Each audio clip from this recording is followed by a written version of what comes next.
Linear partial differential equation of second and higher order, ये है बच्चों 4th चैप्टर। और इसमें हमें क्या करना है कि इसमें दो एक्सरसाइज अलग अलग, एक तो होमोजीनियस अगर इक्वेशन है आपकी तो किस तरह से सोल्व करेंगे हम, किस तरह से जनरल सॉल्यूशन उसका निकालेंगे। एक अगर नॉन होमोजीनियस इक्वेशन हो आपकी तो उसका जनरल सॉल्यूशन हम कैसे निकालेंगे, ठीक है। तो ये वाला जो टाइप है वो है होमोजीनियस वाला। यहाँ पर जो हर एक टर्म में आपको डेरिवेटिव दिख रहा है वो सेम ऑर्डर का है, यहाँ पर भी n है, यहाँ पर भी ऑर्डर n है डेरिवेटिव का, यहाँ पर भी n है, हर टर्म में n है। तो अगर डेरिवेटिव्स का ऑर्डर सेम है हर टर्म में तो वो क्या हो जाएगी, होमोजीनियस, ठीक है। वो इक्वेशन क्या हो जाएगी आपके पास, होमोजीनियस इक्वेशन हो जाएगी। और यहाँ पर ये तो है linear partial differential equation of second and higher order, ठीक है। अब यहाँ पर इज इक्वल टू में एफ एक्स वाई हो सकता है, कोई फंक्शन हो सकता है आपका एक्स और वाई का, और हो सकता है वो जीरो हो जाए, ठीक है। दोनों ही केस में आपको करा दूंगी। अब इसको सोल्व कैसे करेंगे बच्चों, उसके लिए जो इसका जो जनरल सॉल्यूशन लिखा जाता है ना, इसका जो जनरल सॉल्यूशन लिखा जाता है वो complementary function plus particular integral ऐसे लिखा जाता है। इसका जो जनरल सॉल्यूशन निकलेगा इस टाइप की इक्वेशन का वो ऐसे निकलता है, पहले आप इसका कॉम्प्लीमेंट्री फंक्शन निकाल लो फिर पर्टिकुलर इंटीग्रल निकालो।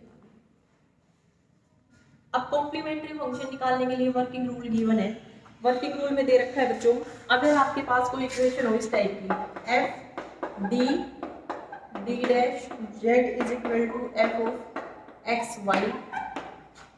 देखो इस इक्वेशन को जो ये लेफ्ट साइड में जो ये लिखी हुई है आपके पास पार्शियल डिफरेंशियल इक्वेशन, उसको इसने इस फॉर्म में लिख दिया, कोई नहीं, जो भी गिवन होगी वो इक्वेशन जो आपकी है होमोजीनियस होनी चाहिए, लीनियर पार्शियल डिफरेंशियल इक्वेशन होनी चाहिए, of second and higher order होनी चाहिए। तो स्टेप फर्स्ट में आपको क्या करना है बच्चों, right m in place of d and 1 in place of d dash in the coefficient of z on left hand side. Left hand side में जो आपको ये दिख रहा है ना d और d डैश, इसमें है आपकी इक्वेशन। तो d को तो फर्स्ट स्टेप में d को रिप्लेस कर देना है आपको स्मॉल m से, और d डैश को रिप्लेस कर देना है 1 से, ठीक है। जो भी इक्वेशन बनी यहाँ पे, जो भी बनी इक्वेशन उसको 0 से इक्वेट करवाओ, 0 से इक्वेट करवाओगे तो m में इक्वेशन बन गई ना, वहां से m की वैल्यूज निकाल लो, उस इक्वेशन के रूट निकाल लो, रूट निकालोगे तो m की वैल्यूज आ जाएंगी। अब डिपेंड करेगा कि m की जो वैल्यूज आई है वो डिस्टिंक्ट आई है या इक्वल आई, सेम आई, ठीक है, वो ये डिपेंड करेगा। अगर आपकी वैल्यूज आ गई बच्चों m1 m2 up to mn, ये मान लिया सारे डिस्टिंक्ट रूट हैं जो इक्वेशन आई है यहाँ पे, इस इक्वेशन के जब आपने रूट निकाले तो ये रूट आ गए उस इक्वेशन के, और ये सारे के सारे डिस्टिंक्ट रूट अगर आए हैं तो उस केस में जो कॉम्प्लीमेंट्री फंक्शन लिखा जाता है बच्चों, तो इस केस में जब आप कॉम्प्लीमेंट्री फंक्शन लिखोगे तो उसका डायरेक्ट रिजल्ट होता है, याद रख लेना, CF is equal to, complementary function जब निकालोगे तो phi1 y plus m1x plus phi2 y plus m2x plus up to so on phi n y plus mnx, ठीक है। ये होता है कॉम्प्लीमेंट्री फंक्शन, डायरेक्ट निकल जाए। फर्स्ट स्टेप क्या रहेगा बच्चों कि जो भी इक्वेशन गिवन है उसमें आपको कैपिटल D को रिप्लेस कर देना है स्मॉल m से, कैपिटल D डैश को रिप्लेस कर देना है 1 से। उसके बाद जो भी इक्वेशन बनेगी लेफ्ट हैंड साइड में जो भी बन गई m में इक्वेशन, उसको 0 से इक्वेट करवाओ, 0 से इक्वेट करवा के उस इक्वेशन के रूट निकाल लेने हैं आपको। रूट निकालने के बाद ये हो सकता है कि सारे के सारे रूट्स जो आए वो डिस्टिंक्ट आ जाए, या फिर हो सकता है कुछ रूट्स इक्वल भी आ जाए। तो फर्स्ट केस मैंने डिस्कस किया है, जब सारे n रूट्स आए सारे के सारे रूट्स डिस्टिंक्ट है तो CF ऐसे लिखा जाता है उस केस में, phi1 कोई फंक्शन होगा y प्लस m1x का plus phi2 y plus m2x का plus up to so on phi n y plus mnx, ठीक है। ये CF निकल जाएगा यहाँ से एज ए, इसको रिजल्ट याद रख लेना है, रिजल्ट ही है ये, प्रूफ तो मैंने नहीं करा है, बस रिजल्ट ही याद रख लो। उसके बाद है मान लिया कुछ रूट्स रिपीट कर रहे हैं, ठीक है, मान लिया कुछ रूट्स रिपीट कर रहे हैं इसके m is equal to capital M is repeated r times and बाकी डिफरेंस। देखो सेकंड इसी का नेक्स्ट स्टेप में करवा रही हूँ। अगर m1 is equal to m2 is equal to up to mr, ये सारे रूट्स इक्वल है। n रूट्स आएंगे इक्वेशन का, अगर डिग्री n है तो जब आपने रूट्स निकाले तो इसके r रूट्स इक्वल आ गए, और इक्वल आए वो मान लिया कैपिटल M के इक्वल आ गए, कुछ तो वैल्यू आएगी उनकी, ठीक है। और बाकी जो रूट्स बचे वो डिस्टिंक्ट ही हैं। बाकी रूट्स कौन कौन से रहेंगे, m r+1 up to m n, ये रूट्स आ गए। ये सारे रूट्स कैसे हैं, ये डिस्टिंक्ट है, ये डिस्टिंक्ट रूट्स है, ठीक है। तो डिस्टिंक्ट रूट्स के लिए तो जो कॉम्प्लीमेंट्री फंक्शन लिखा जाएगा वो इसी तरह से लिखा जाएगा, लेकिन जो रूट्स रिपीट कर रहे हैं ना बच्चों, उनके लिए किस तरह से लिखोगे आप, CF जब लिखोगे तो यहाँ पर लिखा जाएगा phi1 CF is equal to phi1 y plus capital MX, जो रूट रिपीट कर रहा है ना उसके लिए लिख रही हूँ मैं पहले, ठीक है। फिर plus x phi2 y plus mx, फिर अब टू कहाँ तक जाएगा, ये phi1 था है ना, 1 था तो x की पावर 0 थी, phi2 था तो x की पावर 1 थी। तो कितने टाइम्स रिपीट कर रहा है रूट, r टाइम्स रिपीट कर रहा है, तो यहाँ पर x की power r-1 phi r y plus m x, ये आ गया। फिर प्लस ये जो बच गए इनके लिए तो सेम ऐसे ही लिखना है, ठीक है बच्चों, इनके लिए तो ऐसे ही लिखना है आपको। क्या लिखोगे बताओ, m r+1 के लिए क्या लिखा जाएगा, phi r+1 y plus m r+1 x, complementary function में यही टर्म आएगी इसके लिए up to so on, plus phi n, जब इसके लिए लिखोगे तो y plus m n x, ये लिखा जाएगा आपके पास कॉम्प्लीमेंट्री फंक्शन, ठीक है। किसी बच्चे को वर्किंग रूल समझ आ गया तो बहुत अच्छी बात है, नहीं समझ आया तो जब हम डिस्कस करेंगे इस पे बेस्ड तो बिल्कुल क्लियर हो जाएगा, ठीक है। देखो करवाती हूँ इस पे बेस्ड कुछ क्वेश्चंस करवाती हूँ, उससे बिल्कुल क्लियर हो जाएगा।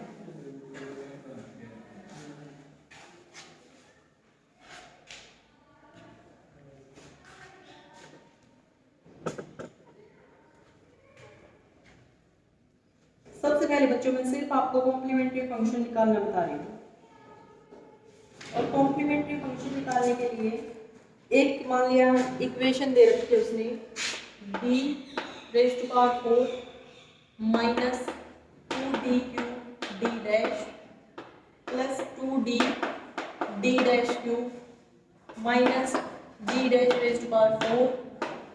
z इज इक्वल टू 0, ठीक है।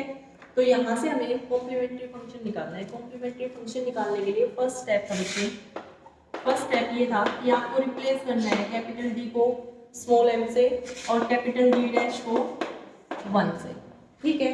करो रिप्लेस, लेफ्ट हैंड साइड में जो z का कोएफिशिएंट है उसमें ये रिप्लेस कर देना है। यहाँ पर m करोगे तो बच्चों m⁻⁴ माइनस यहाँ पर 2d की जगह पे स्मॉल m क्यूब d' की जगह पे 1 पुट किया तो ये आ गया, फिर प्लस 2m 1 क्यूब यही आ जाएगा माइनस 1 इज इक्वल टू 0, ठीक है। ये था हमारा फर्स्ट स्टेप। यहाँ पर जब आपने d को m से और d' को 1 से रिप्लेस किया तो आपके पास ये ऑक्सिलरी इक्वेशन आ गई और ये m में आ गई ये इक्वेशन, तो इसके रूट निकाल सकते हो आप। डिग्री कितनी है इसकी 4, तो जब रूट निकलेंगे तो 4 रूट आएंगे। हो सकता है वो रूट्स आपके डिस्टिंक्ट आ जाए, हो सकता है कुछ रूट्स डिस्टिंक्ट हो कुछ इक्वल हो, दो ही पॉसिबल केस है ना। जब आप रूट निकालोगे बच्चों तो बताओ कैसे निकालोगे, पहले तो हिट एंड ट्रायल मेथड से ही देख लो। जब आप m की जगह पे 1 पुट करोगे, m की जगह पे 1 पुट करोगे तो 1 - 2 + 2 माइनस वन जीरो, तो वन इसका एक रूट है, वन रूट है। तो इस टाइप की इक्वेशंस को तो हमने चैप्टर 4 में अलजेब्रा में सोल्व कर लिया था, चैप्टर 7 में, है ना। तो देखो वन इसका एक रूट आ गया बच्चों, वन रूट आया तो यहाँ से आप सिंथेटिक डिवीजन से भी कर सकते हो। क्या लिखेंगे, one minus two zero two minus one. उसके बाद वन को एज इट इज लिखेंगे, वन की वन से मल्टीप्लाई करके यहाँ लिखा जाएगा वन, ऐड करेंगे तो माइनस वन की वन से मल्टीप्लाई की तो minus one plus zero minus one तीस से मल्टीप्लाई की minus one, two minus one one की वन से मल्टीप्लाई की one, minus one plus one zero. ये आ गया आपके पास, ठीक है। ध्यान होगा आपको मेरे ख्याल से, और किसी बच्चे को नहीं भी ध्यान है तो भी कोई बात नहीं। यहाँ से हमें ये पता चल गया कि इसका वन एक रूट आ गया, वन रूट आ गया तो मुझे ये पता है कि m माइनस वन इसका एक फैक्टर है, ठीक है। m माइनस वन अगर इसका एक फैक्टर है तो इस इक्वेशन को डिवाइड कर दो m माइनस वन से, डिवाइड करोगे तो आपके पास ये आ जाएगा m स्क्वायर नहीं m cube minus m square minus m plus one is equal to zero, ये आएगा, ठीक है। हमने सिंथेटिक डिवीजन से निकाल लिया, वो भी ऐसे ही आ रहा है। यहाँ पे क्या आएगा, वन इंटू एम क्यूब, फिर minus one into M square minus one into M plus one is equal to zero. अब हम क्या करेंगे, इसका रूट निकालेंगे। इसका रूट भी हिट एंड ट्रायल मेथड से दिख रहा है, m की जगह पे वन पुट करो, वन पुट करोगे तो वो भी इसका एक रूट बन रहा है, वन पुट करोगे तो क्या आएगा, one minus one plus one, zero आ गया ना, सेटिस्फाई कर रहा है इक्वेशन को, तो वन इस इक्वेशन का एक रूट आ गया। अब वन रूट आ गया तो m माइनस वन इसका एक, इस इक्वेशन का एक फैक्टर आ गया। अगर इसका एक फैक्टर मिल गया तो या तो फिर से सिंथेटिक डिवीजन लगा दो या फिर m माइनस वन से इसको डिवाइड कर दो, ठीक है। मैं सिंथेटिक डिवीजन लगा रही हूँ यहाँ से, तो यहाँ से आ जाएगा आपके पास वन की वन से मल्टीप्लाई की तो यहाँ पे लिखेंगे one, minus one plus one zero, zero की वन से मल्टीप्लाई की तो zero, minus one plus zero minus one की वन से मल्टीप्लाई की तो माइनस वन, दोनों को ऐड किया तो जीरो, ये आ गया, ठीक है। अब m क्यूब था ना यहाँ पे, तो एक पावर रिड्यूस हो जाएगी, यहाँ पर आएगा वन इंटू एम स्क्वेयर, फिर plus zero into M minus one is equal to zero. यहाँ से जब आपने m माइनस वन से डिवाइड किया तो क्या आया बच्चों, यहाँ से m square minus one is equal to zero, यहाँ से m माइनस वन और m plus one is equal to zero, यहाँ से m की वैल्यू आ गई वन और माइनस, ठीक है। तो रूट निकाल लेते हैं, हमें रूट आ गए, जब हमने इस इक्वेशन के रूट निकाले तो m की value I one one one minus one, चार ही रूट आने थे, चार रूट आ गए, चार में से तीन तो सेम आ गए और एक डिस्टिंक्ट, ठीक है। अब हम जो कॉम्प्लीमेंट्री फंक्शन है वो लिख देते हैं इस रिस्पेक्ट में, कैसे लिखा जाएगा। और देखो अगर इज इक्वल टू में यहाँ पर कोई फंक्शन आ जाता बच्चों एक्स वाई का अगर कोई फंक्शन होता है यहाँ पे, तो उस केस में जो इसका जनरल सॉल्यूशन निकलता ना वो CF प्लस पर्टिकुलर इंटीग्रल होता। लेकिन अगर ये जीरो हो जाए ना, इसको जीरो के इक्वल पुट करके जब हम निकालते हैं तो वो कॉम्प्लीमेंट्री फंक्शन ही निकलता है। अगर इक्वेशन इस तरह की आ गई तो इस केस में जो जनरल सॉल्यूशन आएगा वो कॉम्प्लीमेंट्री फंक्शन के ही इक्वल आएगा, ठीक है। पर्टिकुलर इंटीग्रल निकालने की जरूरत कब पड़ती है, जब राइट साइड में आपका कोई फंक्शन आ जाए एक्स वाई का, ठीक है। तो उसके रिस्पेक्ट में हम क्या निकाल लेते हैं, पर्टिकुलर इंटीग्रल निकाल देते हैं और जनरल सॉल्यूशन आपका हो जाता है complementary function plus particular integral. तो अब यहाँ से देखो जब हम वैल्यू लिखेंगे तो बताना क्या आएगी, z is equal to complementary function जो है इसके रिस्पेक्ट में लिखना बच्चों, तो phi one Y plus m1x बताया था मैंने, है ना। यहाँ पर m1 की क्या वैल्यू है, वन, तो वन इंटू एक्स ये आ गया, फिर प्लस, अब की बार इसके लिए लिखेंगे सेम रूट है तो x phi into Y plus x, ठीक है, फिर प्लस एक्स स्क्वायर क्योंकि थर्ड रूट भी यही है वन, यहाँ पे आएगा phi three Y plus x, ठीक है, फिर प्लस यहाँ पर -1 है, तो यहाँ आप क्या लिख देंगे, पाई 4y प्लस m4x। m4 क्या है, -1, तो y माइनस x, ये आ गया आपके पास। ठीक है, उस इक्वेशन का सॉल्यूशन निकल गया। कहाँ पे बेटा, इसको पहले लिख दो, हाँ लिख सकते हो ऐसे ही ना, जैसे देखो ये लिख दिया, और कोई बच्चा ऐसे लिखना चाहे कि उसने पहले लिख दिया -1 के लिए, तो -1 के लिए पहले लिखोगे तो π1 y माइनस एक्स, फिर प्लस बाद में के लिए लिख दो y प्लस एक्स, फिर प्लस एक्स π3, समझ गए ना बच्चों, ऐसे भी लिख सकते हो, फिर plus x square π4 y plus x. ठीक है, ऐसे भी आप लिख सकते हो। आ गया समझ वर्किंग रूल, बताओ। ये था CF निकालने का वर्किंग रूल। अगर आपको कॉम्प्लीमेंट्री फंक्शन निकालना है तो उसके लिए यही प्रोसीजर है पूरी एक्सरसाइज में। उसके बाद बच्चों, working rule to find particular integral in case of linear homogeneous equation. Linear homogeneous equation अगर आपके पास है तो उस केस में पर्टिकुलर इंटीग्रल निकालने के लिए कुछ वर्किंग रूल गिवन है कि अगर आपका फंक्शन एक्स वाई का e⁴ax + by हो, या फिर sin ax + by हो, या फिर cos ax + by हो, या फिर x⁻m y⁻n इस टाइप का हो। ठीक है, तो वो कुछ अलग अलग केस डिस्कस कर रखे हैं, वो मैं आपको बता देती हूँ।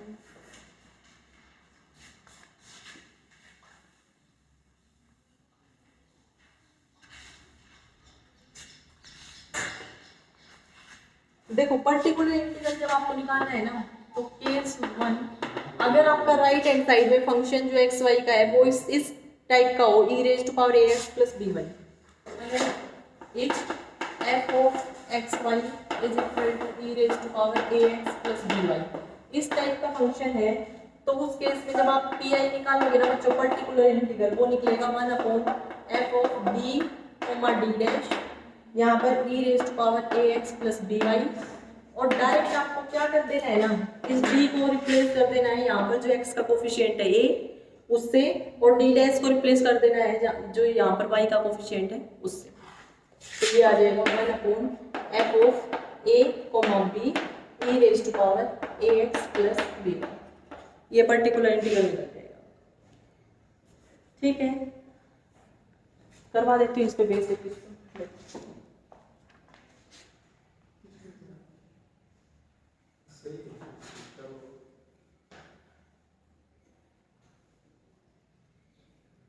देखो, अगर आपके पास इक्वेशन हो curly cube Z upon curly X cube, फिर है -4 curly cube Z upon curly X square curly Y, ठीक है, फिर +4 curly cube Z by curly X curly Y square, ये है अगर आपके पास, इज इक्वल टू, फर्स्ट में दे रखा है 2 sin 3x + 2y, और e⁻ वाला मैं देख लेती हूँ, इसमें है e⁻। देखो, सबसे पहले तो बच्चों जो कर्ली वाई कर्ली एक्स जो है ना, उसको तो हम जो डिनोट करते हैं यहाँ पर कैपिटल T से डिनोट किया जाता है। कर्ली वाई कर्ली एक्स जहां भी आपको दिखे उसको हम कैपिटल D से डिनोट करते हैं। कैपिटल D अगर लिखा हुआ है तो इस बात का मतलब ये है कि कर्ली वाई कर्ली एक्स मतलब पार्शियल डेरिवेटिव हो रहा है विद रिस्पेक्ट टू एक्स, ठीक है। और कर्ली वाई कर्ली वाई कहीं पे भी लिखा हुआ है उसका मतलब है D', ठीक है, इससे डिनोट करते हैं। तो इस इक्वेशन को आप पहले तो D और D' की फॉर्म में चेंज करोगे ताकि फिर आप कॉम्प्लीमेंट्री फंक्शन जब आप निकाल लो तो कैपिटल D को रिप्लेस कर सको स्मॉल m से और कैपिटल D' को रिप्लेस कर सको 1 से, ठीक है।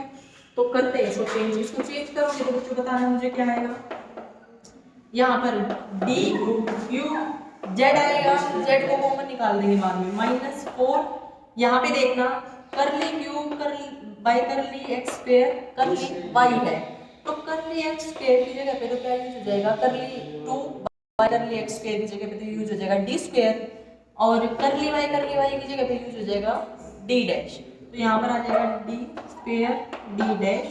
फिर यहाँ पे बच्चों +4, यहाँ पे करली बाई करली एक्स की जगह पे तो डी, और curly square by curly Y square की जगह पे डी डैश स्क्वायर, ये यही आएगा, इज इक्वल टू ये सेम, ठीक है। लेकिन जब मैं कॉम्प्लीमेंट्री फंक्शन निकालूंगी बच्चों, 2 sin 3x + 2y, यही है।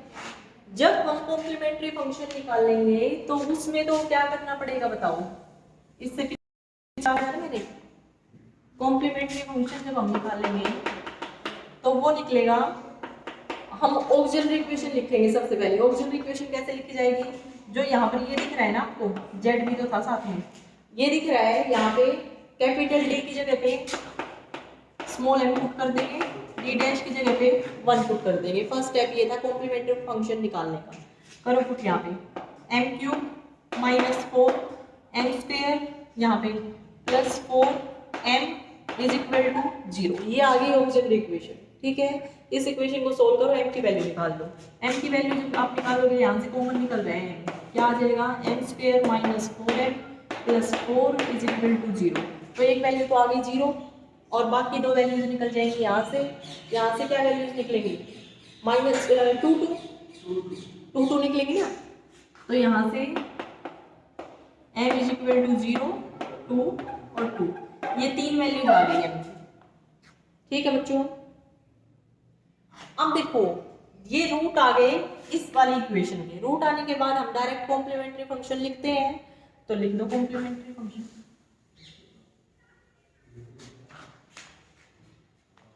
जब आप कॉम्प्लीमेंट्री फंक्शन लिखोगे तो phi1 y + m1x, m1 है 0, तो 0 × x करोगे तो y बच जाएगा, ठीक है, ये आ गया। फिर +phi2 y + m2x, m2 है यहाँ पे 2, तो 2x, फिर प्लस ये रूट भी रिपीट कर रहा है ना, रिपीट कर रहा है तो क्या करोगे, यहाँ पे x की पावर 1 5 3 y + 2x है, ठीक है। ये आ गया बच्चों कॉम्प्लीमेंट्री फंक्शन। अब कॉम्प्लीमेंट्री फंक्शन निकलने के बाद अगर राइट साइड में आपका कोई फंक्शन दे रखा है x और y का, तो उस केस में आपका पर्टिकुलर इंटीग्रल भी निकलेगा।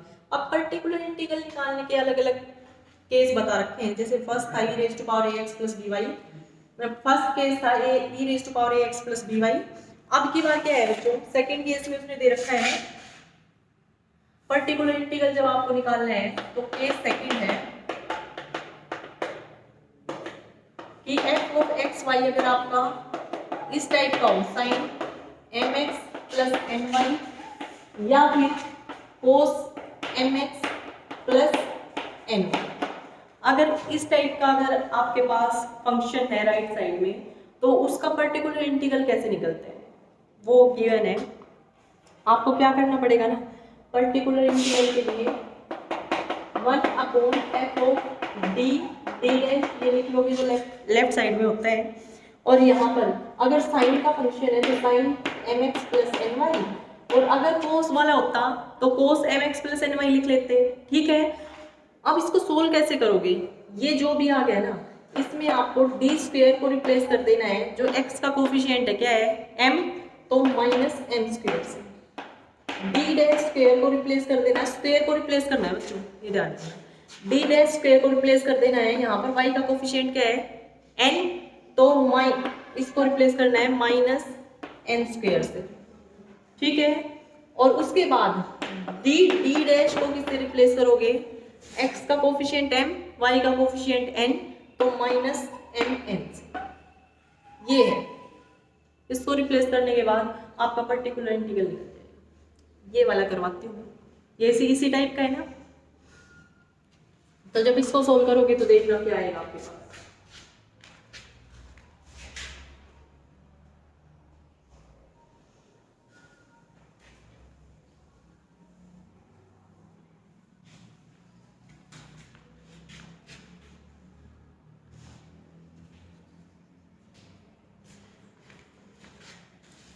देखो बच्चों, पी आई जब आप निकालोगे तो 1 अपॉन क्या आ जाएगा बताओ, F D comma D dash. इस वाले क्वेश्चन में क्या है, यही है, D cube minus 4 D square D dash plus 4 D D dash square, यही है। उसके बाद राइट साइड में क्या फंक्शन गिवन है, 2 साइन 3x प्लस 2y, तो यहाँ पे लिख दो 2 साइन 3x प्लस 2y। यही था, यही केस डिस्कस किया था अभी। अब उसके बाद बच्चों आपको क्या करना है, जहां पर आपको टी स्क्वेयर दिखाई दे उसकी जगह पे -3 स्क्वेयर मतलब -9 पुट कर देना। जहां पर डी डैश स्क्वेयर दिखे उसको रिप्लेस कर देना है -4 से। इस वाले उसमें हमें डी स्क्वेयर को रिप्लेस करना है बच्चों -3 स्क्वेयर मतलब -9 से। डी डैश स्क्वेयर को रिप्लेस करना है हमें -2 स्क्वेयर से, और डी डी डैश को रिप्लेस करना है किससे, बताओ -3 इंटू 2 इससे, ठीक है। ये आप तो इसमें आप रिप्लेस कर दो और देख लो क्या आएगा, वो पर्टिकुलर इंटीग्रल ही निकल जाएगा। देखो 1 अपॉन यहाँ पर डी क्यूब को आप क्या लिख सकते हो, डी क्यूब को आप डी इंटू डी स्क्वेयर लिख सकते हो। क्यों लिखेंगे, क्योंकि जो वैल्यू हम पुट कर रहे हैं बच्चों वो हमारे पास या तो डी स्क्वेयर की वैल्यू है या डी डैश स्क्वेयर की वैल्यू है या फिर डी डी डैश की वैल्यू है, ठीक है। तो इसलिए हम क्या करेंगे यहाँ पे डी इंटू डी स्क्वेयर की वैल्यू पुट करोगे तो -9, फिर यहाँ पे बच्चों माइनस क्या आएगा, यहाँ से डायरेक्ट ही कर लो। अरे बच्चों एक काम करो, देखो डी को कॉमन निकाल लो, यहाँ से तीनों में डी कॉमन दिख रहा है ना, यहाँ पर भी डी है, यहाँ पे भी डी है, यहाँ पे भी डी है, डी कॉमन निकाल लो, जो वही वैल्यू बचेगी जो आपको पुट करनी है। क्या आ जाएगा अंदर, D square -4 D D dash plus 4 D dash square, यही आएगा, ठीक है। अब कर दो 2 साइन 3x प्लस 2y,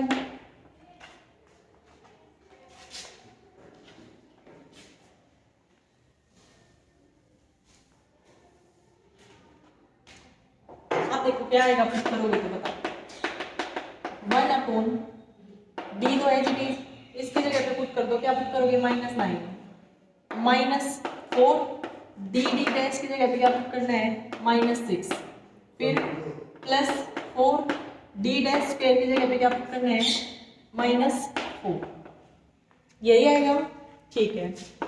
ये as it is 2 times sine 3x plus 2y। अब इसके बाद ये तो कोई कांस्टेंट वैल्यू आ गई, क्या वैल्यू आई ये बताना, 1 अपॉन बोलो -1,